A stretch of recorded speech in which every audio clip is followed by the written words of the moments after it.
Assalamualaikum teman-teman semua. Pada kesempatan hari ini, di hari Jumat 15 November 2024, saya akan melakukan kegiatan pra-observasi di sekolah bersama dengan rekan sejawat. Baik, Miss Indah, Assalamualaikum. Waalaikumsalam warahmatullahi wabarakatuh. Ya, gimana kabarnya Miss hari ini? Alhamdulillah sehat. Ya, kita ngobrol bentar ya Miss sebelum pulang ya. Gak apa ya? Oke. Miss, jadi dalam kegiatan kita pada hari ini, saya akan melakukan kegiatan pra-observasi di mana saya kemarin meminta agar Miss bisa menjadi objek pengamatan saya untuk tugas saya di dalam pendidikan guru penggerak. Nah, insya Allah di hari ini kita akan melangsungkan kegiatan pra-observasi ya Miss. Oke, baik. Untuk yang pertama yang mau saya tanyakan Miss, ini terkait dengan tujuan pembelajaran. Nah, nanti ketika kita akan melakukan kegiatan pembelajaran dan saya akan melakukan observasi ketika di dalam kelas, ketika Miss mengajar, pada hari itu pelajaran ataupun materi apa yang akan disampaikan? Bertepatan dengan saya guru agama Islam, maka materi yang saya sampaikan itu adalah tentang mukjizat. Oh, oke, baik. Tentang terkait dengan mukjizat ya Miss. Nah, tujuan pembelajaran yang akan dicapai kira-kira apa Miss? Tujuannya yang dicapai yaitu melalui kegiatan kelompok siswa dapat menyebutkan salah satu mukjizat Nabi dan Rasul dengan benar. Oke, baik. Berarti fokusnya itu untuk bisa anak-anak menyampaikan mukjizat yang Miss dari Nabi ya. Oke. Nah, selanjutnya Miss, kira-kira area pengembangan apa nih yang akan Miss capai ketika di dalam pembelajaran nanti? Yang pertama yang saya kembangkan yaitu adalah peserta didik mampu terlihat aktif dalam proses pembelajaran. Yang kedua yaitu adalah peserta didik mampu bekerja sama dalam kelompok. Oh, oke. Berarti ada dua ya Miss, area pengembangan yang akan dicapai ketika dalam pembelajaran nanti. Satu lagi karena di ini kami menggunakan puzzle, maka anak-anak mampu menyusun puzzle dengan benar. Wah, keren tuh, menyusun puzzle. Oke, baik. Kira-kira untuk mencapai area pengembangan tersebut, apa strategi yang akan Miss lakukan di dalam proses pembelajaran itu? Strategi yang pertama yaitu yang pastinya supaya kita dapat menguasai kelas, maka kita harus membuat namanya modul ajar. Yang kedua yaitu menyiapkan PPT karena kita menggunakan fokus, jadi menyiapkan PPT dan supaya agar anak-anak terlihat happy, maka menyiapkan namanya speaking, video pembelajaran, dan itu pastinya adalah puzzle sebagai media pembelajarannya. Dan pakai study center gitu. Study center ya Miss. Berarti dia berpusat kepada muridnya. Iya, pada murid sesuai dengan kurikulum merdeka ya Miss hari ini ya. Oke, baik. Berarti dari tadi yang sudah Miss sampaikan, saya bisa mengambil kesimpulan bahwa pada saat nanti ketika di hari pelaksanaan pembelajaran Miss akan menggunakan pendekatan berdiferensiasi konten ya Miss, karena tadi ada video pembelajaran, kemudian ada PPT, ada ice breaking ke anak-anak gitu ya. Oke, baik. Nah, selanjutnya Miss, apa yang akan Miss lakukan untuk manajemen kelas? Kira-kira ada tidak model pembelajaran yang akan Miss gunakan pada saat? Yang saya gunakan yaitu model pembelajaran PBL, Problem Based Learning. Oh, problem based learning ya Miss. Berarti dia terkait dengan permasalahan gitu ya. Iya, jadi mereka memecahkan permasalahan yang nanti akan diberikan kepada peserta didik. Oke, baik. Selanjutnya Miss, sasarannya ada di kelas berapa nih nanti Miss masuk? Sasarannya untuk kelas 1 fase A. 1 fase A ya. Untuk waktunya kapan kira-kira akan dilaksanakan Miss? Waktunya itu di hari Selasa. Di hari Selasa, di jam berapa? Di jam 3.4. Jam 3.4. Berarti setelah istirahat ya Miss? Ya, oke, baik. Oke Miss, untuk hari ini sepertinya pembicaraan terkait dengan pra-observasi kita sudah selesai. Saya sudah bisa melihat apa tujuan pembelajaran yang akan disampaikan, kemudian area pengembangannya seperti apa yang sudah dicapai, kemudian juga model pembelajaran serta strategi-strategi apa yang akan dilakukan agar tujuan pembelajaran itu bisa tercapai. Oke, baik. Jadi Miss, nanti saya izin untuk bisa masuk ke dalam kelas mengamati proses pembelajaran yang pada hari Selasa di jam 3 dan 4. Ya, boleh ya Miss. Nanti setelah itu kita akan melakukan kegiatan pasca observasi. Oke, setelahnya ya. Nah, jadi dari kegiatan pra-observasi ini kita sama-sama berharap semoga apa yang sudah disampaikan bisa terlaksana dengan lancar dan bisa berjalan secara maksimal ketika di dalam kelas. Amin, amin. Mungkin ini saja untuk kegiatan pra-observasi kali ini. Nanti kita akan lanjut pada hari Selasa untuk proses observasi. Terima kasih Miss Nur. Ya, pulang kita ya. Amin.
Madrasah Islam Darul Najah, Kabupaten Batubara, Provinsi Sumatera Utara.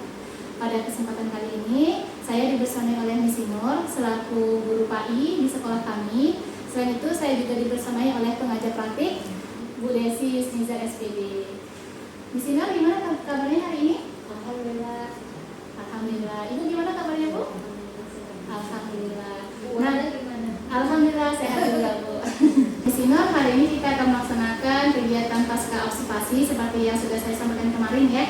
Nah, sebelumnya kita sudah melaksanakan kegiatan pra-observasi, kemudian saya juga sudah melihat bagaimana proses pembelajaran yang sudah Miss lakukan ketika di kelas. Di sana saya melihat dan mengamati bagaimana keberjalanan proses pembelajaran yang sudah Miss Inur lakukan kemarin di kelas 1A.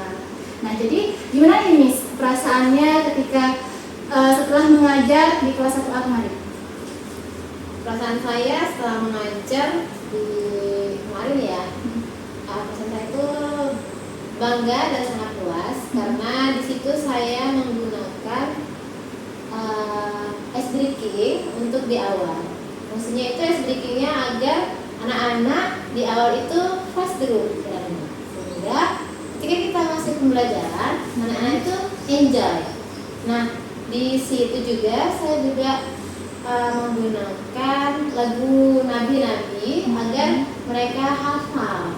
Jadi seiringan dengan pembelajaran yang udah lewat juga, jadi anak-anak makin hafal, ditambah lagi dengan lagu yang kita bunyikan. Terus di akhir saya menggunakan media pembelajaran yaitu puzzle. Jadi anak-anak udah paham dengan ada puzzle, kayak ibarat itu sebagai latihan tapi yang menyenangkan. Oke, Bu. Nah, boleh Ibu ceritakan sedikit terkait dengan tujuan pembelajaran yang Ibu capai kemarin, kemudian juga area pengembangan yang sudah kita lakukan pada saat observasi kemarin? Bisa diulang sedikit, Bu? Oke. Tujuan pembelajaran yang saya ajarkan kemarin yaitu adalah peserta didik dengan kegiatan berkelompok, peserta didik mampu menyebutkan mukjizat-mukjizat yang ada pada Nabi dan Rasul. Memang di sini nggak semua mukjizat ya, hanya 3, karena cuma 1 ya. Terus kalau area pengembangannya yaitu yang pertama, saya itu pengennya peserta didik itu pembelajarannya itu berpusat pada peserta didik. Jadi mereka yang aktif. Sudah sampai ya, Bu? Kemudian ada lagi, Bu? Terus lagi ya yang saya kembangkan kemarin, anak bisa menyelesaikan permasalahan menyusun puzzle. Ya, oke, baik, Bu. Jadi kalau misalnya tadi dari yang sudah disampaikan, tujuan pembelajarannya, kemudian juga area yang mau dikembangkan, kira-kira pada saat kemarin nih kita melakukan pembelajaran di kelas, ya kan, Bu? Nah, kira-kira tujuan pembelajaran Ibu itu sudah tercapai dan area pengembangan itu sudah maksimal belum ke peserta didik kemarin di kelas 1A? Alhamdulillah ya, karena mungkin di awal tadi udah sedikit, mereka fresh gitu kan. Alhamdulillah, kalau saya lihat mereka itu bisa menyebutkan Nabi beserta mukjizatnya. Jadi kalau saya bilang itu alhamdulillah hampir rata-rata anak bisa menyelesaikan tujuan pembelajaran saya itu tercapai sesuai dengan keinginan saya. Oke, baik. Kira-kira dari yang kemarin sudah kita lakukan, ada tidak kekurangannya gitu, Bu? Kalau dibilang kekurangan, pasti namanya berhubungan dengan IT, gitu kan. Pastilah terkadang laptop yang kita pakai itu terkadang terjadi permasalahan. Iya, kursornya misalnya lari ke sini, akhirnya kita fokus ke laptop, anak-anak ribut. Nah, itulah ada biar sedikit kan, ini mana yang duluan kan ini kan. Nah, itu kendalanya kalau kita menggunakan IT, laptop gitu. Oke, nah jadi Ibu selain pembelajaran IT tadi yang ada masalah sedikit ya Bu kemarin kita temukan, kira-kira ada lagi tidak misalnya dari segi anak-anak area pengembangan itu sudah tercapai secara maksimal atau mungkin dari diri Ibu sendiri setelah Ibu merefleksi pembelajaran ada tidak yang belum optimal gitu sepertinya tercapai? Pada saat pembelajaran itu memang ada satu anak yang mungkin dia bad mood gitu ya. Akhirnya dia merajuk. Sebenarnya sih nggak ada hubungannya antara pembelajaran saya dengan rumahnya. Cuman dia memang, saya kan dulu bidang studi, jadi masuk sesuai dengan jam. Mungkin di saat itu dia pengen jumpa dengan wali kelasnya, padahal wali kelasnya nggak datang. Nah akhirnya dia merajuk, nggak ikutin pembelajaran saya, tapi dia memang agak ada tanda kutipnya sedikit kan, tapi adanya pinter. Walaupun dia hanya sekedar mendengar, dia nggak fokus, alhamdulillah dia paham. Soalnya setelah besoknya saya cek lagi, ternyata alhamdulillah paham. Memang itu mungkin satu masalah mungkin ya, ada anak yang nggak mau ngikutin pembelajaran saat kita mengajar gitu, karena moodnya emosionalnya dia belum bisa menguasai emosionalnya kayak itulah. Tapi kemarin saya lihat ibu bisa menangani itu ya, berarti yang sudah dilakukan kemarin itu bisa mengintegrasikan belajar sosial emosional nih ya kan. Ada anak-anak itu yang tadi merajuk itu saya lihat dia bisa bisa legowo gitu dan bisa kembali lagi ke tempat duduknya. Itu keren sih Bu. Berarti kalau menurut tadi anak-anak itu kira-kira tingkat keaktifannya itu sudah berapa persen gitu Bu? Tingkat keaktifan dalam menyelesaikan masalah tadi, puzzle tadi. Dalam pembelajaran, proses pembelajaran. Jadi kan ibu ingin anak-anak itu sudah berpusat kepada peserta didik pembelajarannya. Nah, menurut ibu dari penilaian ibu, anak-anak itu sudah berapa persen penilaian atau keaktifannya? Aktifannya ya. Kalau di saat itu, alhamdulillah anak-anaknya hampir 100% aktif. Kalau kalau hanya sekedar interaksi antara kita sama mereka, alhamdulillah 100%. Kenapa 100% gitu lah ya kan? Karena mungkin memang ada anak yang agak sulit kita ajak belajar. Nah, pada saat kita bersih malam, beliau tidak hadir. Makanya alhamdulillah kita kan anak yang memang nggak mau ikut belajar, nggak hadir. Nah itu memang semacam alhamdulillahnya semuanya aktif. Oke Bu. Kemudian pada saat menyelesaikan puzzle ada tidak permasalahan yang terjadi di situ Bu? Nah, saya kan membuat puzzle, nggak saya buat sini ya. Saya membuat puzzle itu berupa bacaan. Itu mungkin kalau saya mungkin lebih teliti, mungkin kan kalau saya pengennya itu 100% orang itu pahamnya, mungkin saya itu membuat puzzle itu berupa gambar. Jadi ada namanya, kemudian ada gambarnya, jejaknya apa, gitu kan? Cuman itu saya buatnya dia bacaan. Saya lupa kalau misalnya anak kelas 1 ini tidak 100% bisa membaca. Jadi kendalanya adalah bukan anak tidak paham, tapi ada beberapa anak yang tidak bisa membaca. Di situ mungkin mereka tidak bisa menyelesaikan masalah. Oke, baik Ibu. Berarti sebenarnya bukan tujuan pembelajaran tidak tercapai ya Bu, tapi karena mereka butuh bimbingan untuk membaca gitu ya Bu ya. Oke, baik. Nah Ibu, kira-kira dari tadi yang sudah Ibu sampaikan, ada tidak tindak lanjut untuk agar kedepannya itu proses pembelajarannya lebih baik lagi ke depannya seperti itu Bu? Mungkin bisa jadi dari media pembelajarannya ditambah, atau misalnya kegiatan di kelasnya seperti apa gitu. Ya, semalam kan saya juga pakai fokus gitu ya. Di situ saya tidak menerapkan video pembelajaran, saya hanya sekedar membuat PPT-nya aja gitu kan, tapi tidak buat videonya gitu kan. Misal Nabi Muhammad nih Al-Quran, mungkin saya tontonkan gitu kan sejarah. Itu Al-Quran kenapa bisa ini gitulah, sebenarnya ada sejarahnya lah gitu. Mungkin lebih membuat videonya harus dihadirkan, jadi anak-anak itu langsung terangsang dari penglihatannya, dari pendengarannya. Terus yang kedua mungkin medianya mungkin lebih menarik. Mungkin semalam itu kan dari kardus tak berwarna mulai ya kan, mungkin nanti iya bisa lebih berwarna lagi gitu ya Bu. Oke, baik. Berarti kalau misalnya dari pembicaraan tadi saya bisa menangkap bahwa tindak lanjut yang akan Ibu lakukan itu yang pertama memaksimalkan untuk media berbasis IT ya Bu, seperti video pembelajaran, kemudian lagu-lagu begitu ya Bu, untuk menstimulus anak-anak agar mereka lebih tertarik lagi dalam menerima pembelajaran begitu ya Bu. Kemudian bisa menstimulus keaktifan anak juga. Selain itu juga Ibu ingin membuat media yang lebih menarik gitu dan berwarna gitu ya Bu. Baik. Nah, berarti kita sudah dapat nih Bu rencana tindak lanjut yang akan Ibu lakukan untuk kedepannya.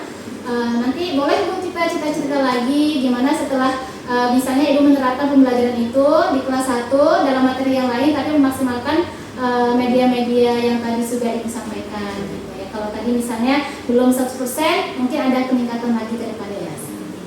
Nah, Ibu kira-kira dari kegiatan yang sudah kita lakukan hari ini, kemarin kita sudah melaksanakan kegiatan praobservasi, kemudian saya juga sudah mengobservasi Ibu di kelas, kemudian hari ini kita melaksanakan kegiatan pasca observasi. Kira-kira apa nih yang bisa Ibu dapatkan dari kegiatan kita hari ini?